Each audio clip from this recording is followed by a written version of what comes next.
Good morning mga kaningning! Kamusta kayong lahat? Sana mabiyaya ang inyong araw. Ngayon ay ipapakita ko sa inyo ang isang rituals kung saan ito ay nagbibigay ng positive vibes, nagpapasok ng swerte, nagbibigay sa atin ng good health, ng continuous flow ng money, yung pagpasok ng pera ay walang patid. Papasok ng tuloy-tuloy, at kung may gusto mong mag-apply ng trabaho, gawin mo lang yung rituals na ito, mangyayari yung magiging positive ka, positive energy, papasok ang swerte, ang gusto mong laging may happiness inside the home, yung may joys, merong pagmamahal sa loob ng bahay, nagkakaintindihan kayo, at ang swerte talaga, ang lucky, ang good fortunes, ang prosperity ay papasok sa loob ng inyong tahanan.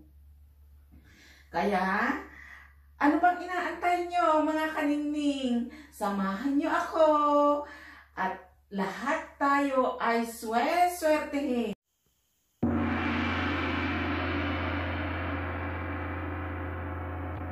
Ay baylit. Meron tayong lighter, gunting, pen, at hugis, pabilog na basket na may iba't ibang kulay, at essential oil. Ito ay money oil. Kung gusto mo ay yung continuous flow of money, yung walang batid na pagdating ng pera sa inyong tahanan, ay kumuha ka ng isang bay leaf, ito, at saka mo siya sulatan ng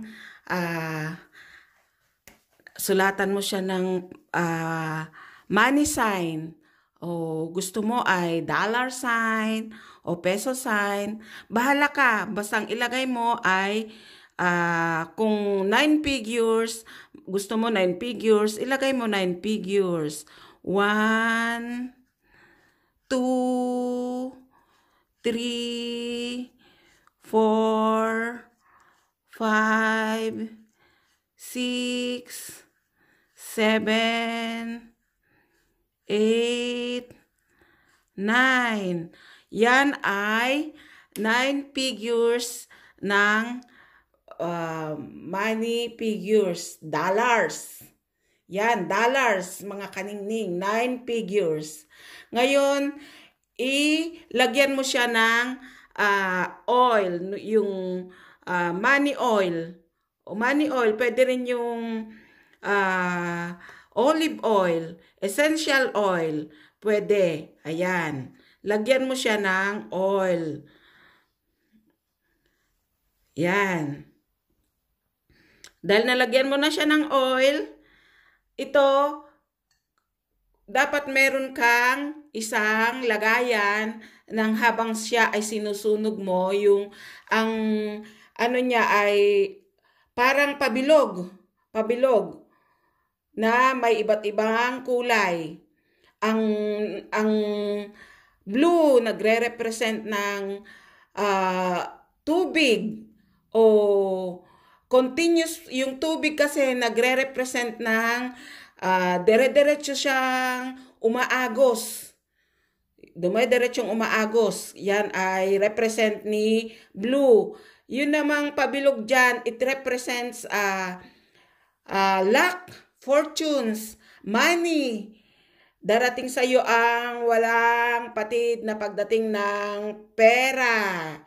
Ang red, it represents love, happiness, joy, at ang mainit na pagdating ng pera sa'yo, ng kayamanan. Ayan. Meron din siyang green, na ang green ay nagbibigay din ng green is freshness. Sariwang darating sa iyo araw-araw ang pera. At ang may represent din dyan ng lahat ng kulay na kailangan natin sa buhay natin. Ang magiging makulay ang buhay natin, magiging masaya, maswerte, papasok ang luck, ang good fortune, prosperity, happiness inside the home, pagmamahalan at pagkakaisa. Inire-represent nitong bilog na ito na paglalagyan natin ng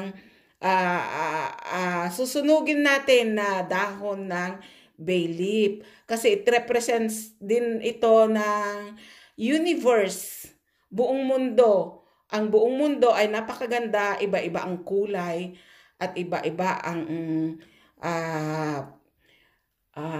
meaning ng mga iba't ibang kulay sa buhay natin. Andyan. Yan. Ito ang gagamitin natin. Dito natin ilalagay yung susunugin nating bay leaf. Ngayon, andyan na si bay leaf. Ito na si bay leaf. Ipitin natin ng gunting. Ito, ipitin natin. At saka natin siya susunugin. Yan, sunugin na natin. Susunugin natin. Ayan na. Start na natin siyang sunugin si bay leaf.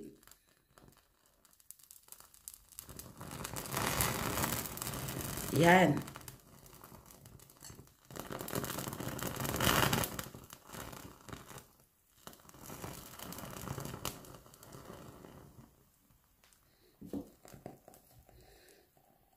Tsaka natin dito, ipapasok dito kay universe.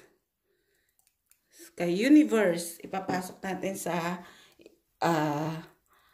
lagayan na basket na hugis pabilog ng iba't ibang uri ng kulay na nagbibigay kulay sa buhay natin. Pumapasok ang swerte. Kaya gawin natin ito, mga kaningning.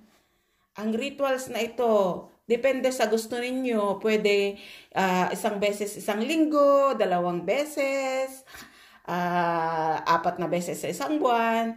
Depende sa gusto ninyo kung meron kayong naiisip na goals na gustong mangyari. Gawin nyo lang ang rituals na ito. Maraming salamat mga kaningning. Sana nagustuhan nyo yung shinare ko sa inyo sa araw na ito. Salamat sa patuloy nyong pag-click, pag-watch, pag-comments, pag-subscribe, at sa mga magsusubscribe pa sa channel Ningning ni Neneng, maraming salamat. I love you, I love you, I love you. God bless us all.